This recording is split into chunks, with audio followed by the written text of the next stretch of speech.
सभी को नमस्ते नमस्कार। एक नए एपिसोड और एक अनोखे पॉडकास्ट में आप सभी का स्वागत है, जिसमें हम चर्चा करने वाले हैं छत्रपति शिवाजी महाराज पे। जी हाँ, वैसे तो इतिहास के पन्नों में ऐसे अमर रह जाने वाले अनेकों वीर हुए हैं जिनके बारे में हम अभी भी सुनते हैं, जो अपनी मिट्टी के लिए अपनी जान भी न्यौछावर कर देते थे। पर छत्रपति शिवाजी महाराज का इनमें से एक अहम योगदान देखने को मिलता है, एक अहम स्थान है उनका हमारे दिल में, और अभी तक हम उनको अपनी यादों में संजोए रखते हैं। जी हाँ, अपनी सूझबूझ और बहादुरी के लिए विश्व प्रसिद्ध छत्रपति शिवाजी महाराज जो स्वराज के लिए लड़ते थे, हर हिंदू हर भारतीय एक राजा की तरह चले और खुद का राज हो, मतलब स्वराज का मतलब यही होता है, तो उसके लिए चले छत्रपति शिवाजी महाराज, उसके लिए तत्पर रहते थे। शुरुआत से हम टीवी में नाटक देखते आ रहे हैं, महाराणा प्रताप, छत्रपति शिवाजी, रानी लक्ष्मीबाई, इन पे जो नाटक चलते थे पहले वो हम सभी देखते आ रहे हैं। तो अब धीरे धीरे जो ये देश जाग रहा है, इनकी अहमियत को समझ रहा है, तो इन पे फिल्मों का निर्माण होना भी चालू हो गया। जैसे तानाजी पे, जो छत्रपति शिवाजी महाराज के खास दोस्त थे, जो तानाजी थे, वो अपने दोस्त के लिए, अपने दोस्त के मिशन के लिए, जो स्वराज का मिशन था, वो अपनी भूमि के लिए मर मिटने को तैयार हो गए थे। और वो लास्ट डायलॉग बड़ा फेमस भी है, शिवाजी कहते हैं गढ़ आला पण सिंह गेला, तो वो सिंह उन्हीं के लिए कहा है। ठीक है। और एक अभी नई मूवी और आई है छावा, जिसमें विकी कौशल है, संभाजी महाराज का उन्होंने किरदार निभाया है, जो शिवाजी के बेटे हैं, पता होगा आपको। तो ये वीडियो इसलिए ज्यादा इंटरेस्टिंग बनने वाला है क्योंकि इसमें हम छत्रपति शिवाजी महाराज जैसी महान योद्धा का पॉडकास्ट लेने वाले हैं। अब आप बोलोगे पॉडकास्ट कैसे, तभी तो मैं बोल रहा हूँ, ये उन सभी यूट्यूब वीडियो, उन सभी पॉडकास्ट से अलग और अनोखा होने वाला है, उनसे हम साक्षात चर्चा करने वाले हैं। ठीक है, ये तो आप आगे तक देखोगे तो ही पता चलेगा, और एंड तक जरूर देखना। आप में एक ऐसी एनर्जी का संचार होगा, फिर आप खुद बोलोगे हाँ मजा ही आ गया, क्योंकि ऐसे महान विभूतियों के आप जब सुनते हो बारे में तो एक अलग ही वो, जैसे आप फिल्म देख के आ रहे हो ये संभाजी महाराज की छावा, तो इसमें भी जैसे औरंगजेब उनको वो दे रहे थे कष्ट, फिर भी उनके मुंह से आ तक नहीं निकला, तो वो उनकी एक वीरता थी। उनसे हमारे अंदर भी एक ऊर्जा का संचार होता है। और अभी छत्रपति शिवाजी महाराज पे अभी तक कोई ज्यादा खास मूवी नहीं आई है, पर ऋषभ शेट्टी की 2027 तक आने वाली है वो मूवी, जिसमें वो छत्रपति शिवाजी का एक अहम किरदार प्ले करने वाले हैं। फिर भी हम इनकी निशानी के लिए जैसे चीजों का निर्माण करते हैं, जैसे मुंबई में छत्रपति शिवाजी टर्मिनस, इनके नाम पे स्टेडियम, सड़कें, पुल और इमारतें, म्यूजियम आदि चीजों का निर्माण इनके नाम पे हो रखा है। वो अपने राज्य की प्रजा की भलाई और सुरक्षा के बारे में सर्वप्रथम सोचते थे, और उनका राज्य उस समय हुआ करता था बीजापुर।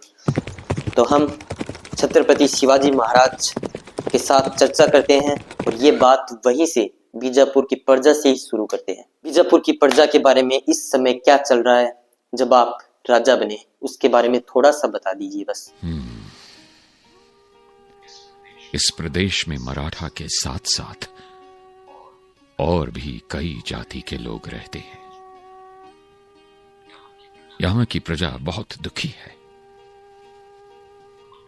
उनमें एकता और भाईचारे को बढ़ावा देना होगा, और इसके लिए सभी जाति के लोगों को संगठित करना होगा। हाँ, प्रेम और भाईचारा होगा तो जनता भी पूरा साथ देगी। हाँ महाराज, सुना तो मैंने भी था कि इस समय तक बीजापुर में मुगलों का अत्याचार बढ़ गया था और वहां पे अराजकता भी फैल गई थी।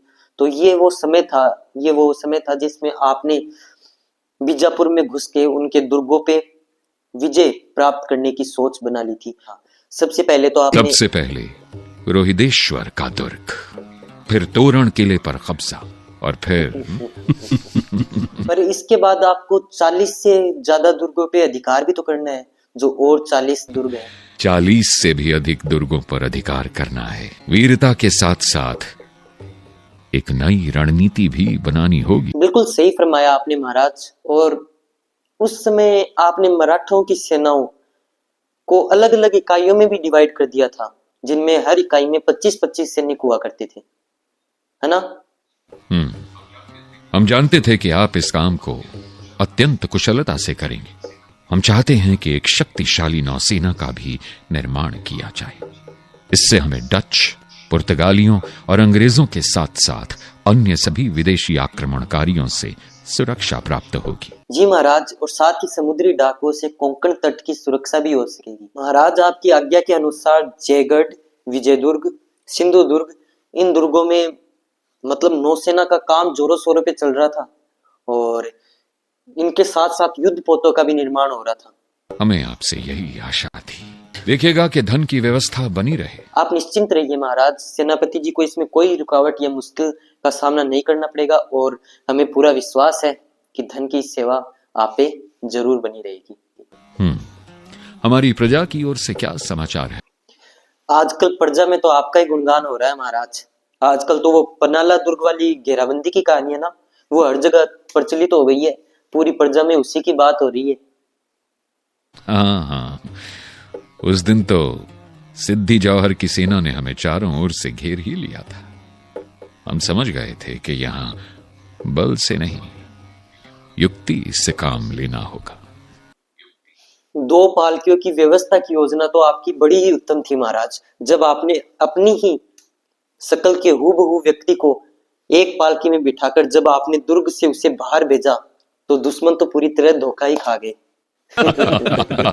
दुश्मन के सैनिक उसे शिवाजी समझकर नकली पालकी के पीछे चले गए और हम 600 सैनिकों को चकमा देकर भागने में कामयाब हुए। बस इसी तरह कुछ चालाकी और पूरी वीरता से शत्रु को हराना ही हमारा लक्ष्य होगा। जी महाराज। अब हम सभा को यहीं विराम देते हैं।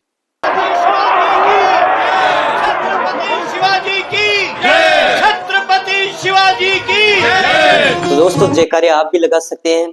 ये था हमारा एक छोटा, अनोखा और एक अद्भुत पॉडकास्ट। ऐसे पॉडकास्ट होने चाहिए, मेरा तो ये मानना, जिससे अच्छी पुरानी इतिहास की शिक्षा सुनने को मिले और अच्छी नॉलेजेबल चीज होनी चाहिए। मतलब अभी हमने छत्रपति शिवाजी महाराज के साथ बातचीत की, बड़ा ही अच्छा लगा।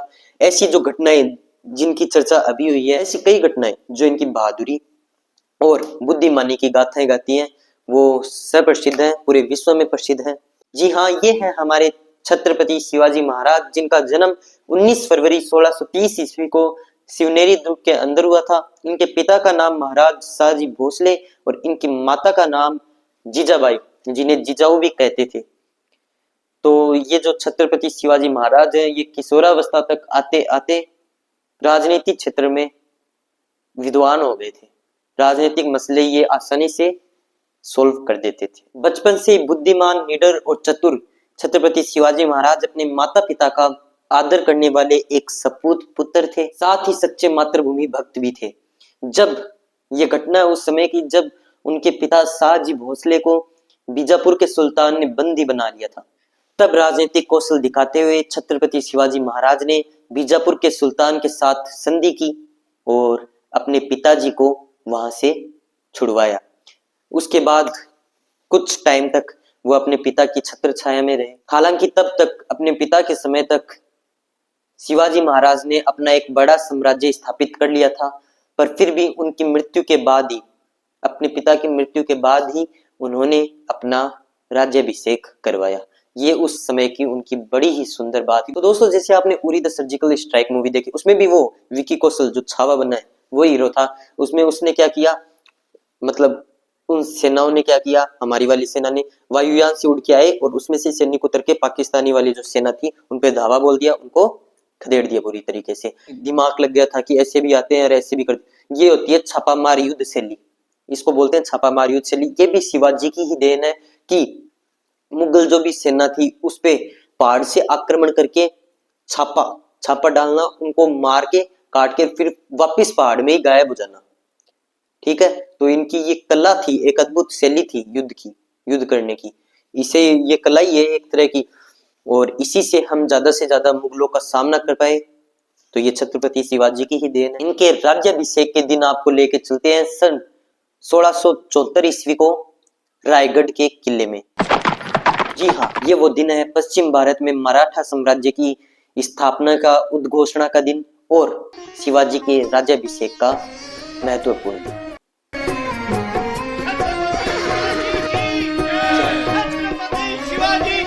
जय छत्रपति शिवाजी की। जय। अब शिवाजी महाराज स्वयं दरबार को संबोधित करेंगे।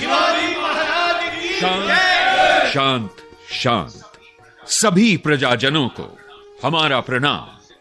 आज से हम अपने आप को मराठा साम्राज्य का स्वतंत्र शासक घोषित करते हैं और प्रजा के नेतृत्व के लिए ताज ग्रहण करते हैं।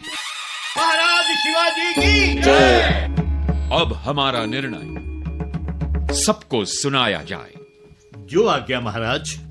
आप सभी को सूचित किया जाता है कि आज से राजकाज की भाषा मराठी और संस्कृत होगी और व्यापार में शिवाजी महाराज के नाम का सिक्का चलेगा। शिवाजी महाराज की जय। धन्यवाद, धन्यवाद आप सभी का। धन्यवाद मेरे वीर सैनिकों का और धन्यवाद हमारी प्रजा का।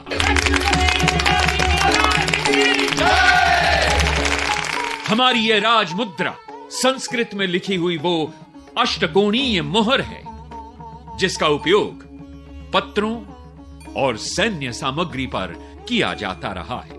मुझे आज भी याद है, पिताजी ने यह राजमुद्रा मुझे बचपन में ही प्रदान कर दी थी। ये तब की बात है जब पिताजी ने मां और मुझे पुणे की जागीर संभालने के लिए भेजा था। आप देख सकते हैं इस मुद्रा यानी सिक्के पर लिखा यह वाक्य जो आज भी मुझे उनके आशीर्वाद जैसा लगता है। वाक्य है, जिस प्रकार बाल चंद्रमा धीरे धीरे बढ़ता जाता है और जो सारे विश्व द्वारा वंदनीय होता है, उसी प्रकार शाहजी के पुत्र शिव की ये मुद्रा भी बढ़ती जाएगी। शिवाजी महाराज की जय।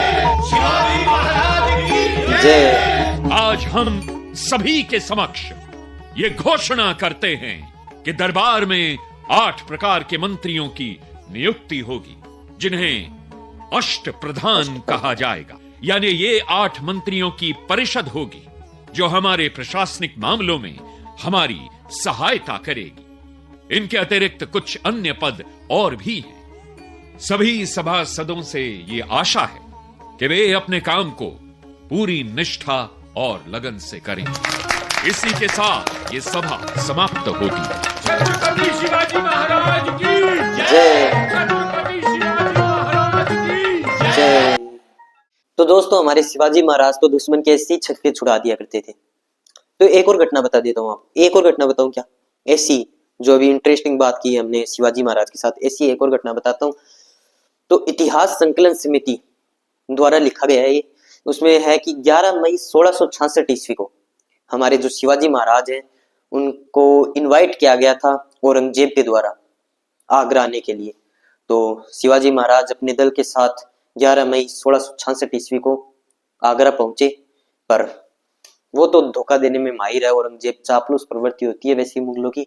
तो उसने क्या किया, धोखे से शिवाजी महाराज को पकड़ के 12 मई 1666 को, 11 मई 1666 को तो पहुंचे थे, 12 मई को उनको पकड़ के सिद्दी फौलाद खान नाम का एक वो था जेल प्रहरी, तो नजरबंदी में रख दिया था शिवाजी महाराज को। आप मानोगे नहीं, 1000 सैनिक और लगभग कितनी तोप थी मेरे को पता नहीं है, उनके पहरेदारी में शिवाजी महाराज को नजरबंद करके रखा गया था। पर इससे आगे क्या हुआ वो ज्यादा इंटरेस्टिंग माना जाता है। तो उन 1000 सैनिकों और तोपों की तैनाती में शिवाजी महाराज को जो जामा मस्जिद है ना, उससे विठलनाथ का एक मंदिर है, वहां पे ले जाने का आदेश दिया गया औरंगजेब द्वारा। अब वो तो पता नहीं क्यों आदेश दिया। तो वहां से जब जा रहे थे तो शिवाजी महाराज अपनी बुद्धिमानी का प्रयोग करते हुए पूरी 1000 की सेना को छकाते हुए फलों की टोकरी में बैठ के गायब हो गए और अपने राज्य में फिर से आ गए। तो इसे बोलते हैं, अकेले थे वो और उनपे इतनी कड़क निगरानी, मतलब 1-2 उनमें से भी हो सकते हैं जो मुगलों के साथ थे, पर वैसे छत्रपति शिवाजी की तरफ थे, तो उन्होंने थोड़ी बहुत हेल्प कराई होगी। पर फिर भी एक लगभग असंभव जैसी चीज को संभव करके दिखाया छत्रपति शिवाजी महाराज ने कि उनके बीच से 1000 सैनिक और कितनी सारी तोप सिर्फ एक आदमी के लिए, उनका नाम है शिवाजी महाराज। तो वो उनको छकाते हुए और एक फल की टोकरी में बैठ के पता नहीं कैसे आगे लुक छिप के आ गए। तो इस प्रकार एक बार फिर अपनी बुद्धिमानी और बहादुरी से दुश्मनी सेना को पराजित कर दिया शिवाजी ने। तो शिवाजी के बारे में जानने को इतना कुछ है जो हमें हमेशा प्रेरित करता रहेगा, और हम इसके लिए हमेशा तत्पर भी रहेंगे कि शिवाजी के बारे में और कहानियां हम जाने कि क्या क्या हुआ था इतिहास में जो उनकी वीरता को दर्शाता है। तो ये हमेशा हमें प्रेरित करेगा। नतमस्तक है हम सभी भारतीय और पूरे विश्व के लोग ऐसी महान विभूति के सामने, जिन्होंने देश की मिट्टी के लिए मर मिटने के लिए, स्वराज को बचाने के लिए, स्वराज को जिंदा रखने के लिए मुगलों से भिड़ गए थे। और उस समय के तो राजा ही कुछ ऐसे हुआ करते थे कि ज्यादातर मराठाओं की जो सेना है उसमें सबसे आगे राजा रहेगा। ऐसे नहीं कि राजा को बचाया जाए, राजा सबसे आगे लड़ेगा। जय हिंद, जय स्वराज, जय शिवाजी महाराज। ऐसी महान आत्मा को, महान शिवाजी को हम सभी का हाथ जोड़ के